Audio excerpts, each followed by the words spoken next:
पाल्पाबाट फर्किँदै गर्दाखेरि केराबारी र जोरधारामा पाइने बटुकलाई मैले इग्नोर हानेर आएको, किन भन्दा त्यहाँको भन्दा मिठो बारा चाहिँ मेरो आमाले आफ्नै हातले घरमा बनाउनुहुन्छ भनेर गई। धेरैजनाले बटुक भन्नुहुन्छ, तर हामी चाहिँ बारा नै भन्छौँ यसलाई भन्नलाई, त सेम सेम हो है। बारा खान मन लागेको छ आमा मलाई हजुरको हातको भनिसकेपछि आमाले त तयारी गर्न सुरु गरिहाल्नु भयो। म आएकै रातमा बिजाउनु भयो। मटरको बारा एकदम छुट्टै खालको मिठो हुन्छ कि यो। यदि हजुरहरूले अरू बारा ट्राई गर्नुभएको छ तर मटरको गर्नुभएको छैन भनेदेखि यु मस्ट ट्राई गाइज।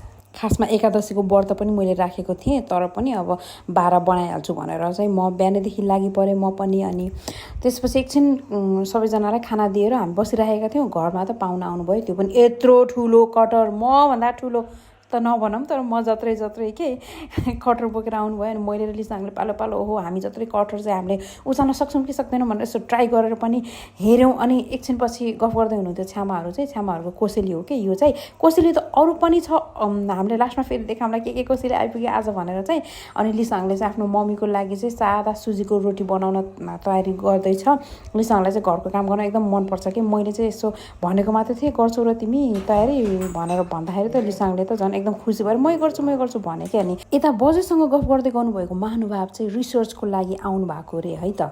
अनि त्यसपछि आमा र छ्यामाहरू चाहिँ मिलेर बारा पोल्दै हुनुहुन्थ्यो बाहिरपट्टि। अनि मैले चाहिँ भित्र अचार बनाउन थालेँ, काँक्रा र आलु प्याजको, एकदमै मिठो। अनि त्यसपछि तयार भयो। अनि त्यसपछि बारा राखेर मैले सबैजनाको लागि पस्कन थालेँ। त हामी चाहिँ मेरो आमाको चाहिँ दिदीबहिनी धेरैजना हुनुहुन्छ। अनि शनिबारको दिन पारेर उहाँहरू चाहिँ भेटघाटको लागि आउनु भएको थियो। एकदमै रमाइलो हुन्छ कि सबैजना दिदीबहिनी एकैसाथ जम्मा भएर मिठो नमिठो जे छ त्यही बनाएर खाँदाखेरि चाहिँ साह्रै रमाइलो पनि भयो साथीहरू। जोइन्ट फ्यामिलीको एउटा राम्रो कुरा चाहिँ के हो भनेदेखि एकसुरेक काम हुन्छ कि। घरभित्रको काम गर्नेलाई घरभित्रकै मात्रै हुन्छ, अनि बाहिरको काम गर्नेलाई जस्ट बाँडफाँड हुन्छ। अनि त्यसपछि जान अलिकति आराम पनि हुन्छ कि।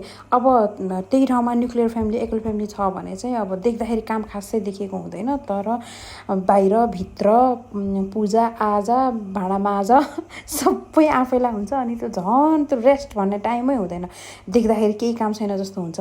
त्यही भएर मलाई चाहिँ यो संयुक्त परिवारमै बसेको साह्रै रमाइलो लाग्छ। साथीहरू हजुरलाई कस्तो लाग्छ यसो कमेन्ट गर्दै गर्नु होला है त। अनि हामी चाहिँ मगर कल्चरलाई बिलङ गर्छौँ साथीहरू। अनि हाम्रोमा चाहिँ पाहुना आइसकेपछि चाहिँ मासु खुवाउनु पर्छ भन्ने छ क्या हाम्रोमा चाहिँ। अनि मासु खाएन भने चाहिँ मेजमान नै नपुगेको जस्तो हुन्छ कि, खानेलाई भन्दा पनि खुवाउनेलाई नपुगे जस्तो हुन्छ। अनि थप्न पनि दिनु पर्यो होइन, पेटभरि खुवाउनु पर्यो, पाहुनालाई खुसी बनाउनु पर्यो भन्ने हुन्छ क्या। अनि त्यसपछि उहाँहरू जानुभयो, हाम्रो दिदी हो कि यो लजाइ जानु भएको छ। अनि उहाँहरू गइसकेपछि चाहिँ मैले यसरी कोसेली देखाउन लागेँ। मैले त हेरिसकेको थिएँ तर पनि फेरि हजुरहरूलाई देखाउनु पर्यो भनेर। यो भुइँकटर चाहिँ मलाई साह्रै मनपर्छ, एउटा होइन दुईवटा होइन तिनवटा भुइँकटर आएकोमा म एकदमै खुसी थिएँ गाइजहरू। अनि आँप पनि कत्रो हेर्नु न एकदम ठुल्ठुलो आँप थियो, तर सबै पाकिसकेको चाहिँ थिएन। एक दुई दिनमा पाक्छ अनि खाउँला भनेर म मक्ख परे साथीहरू।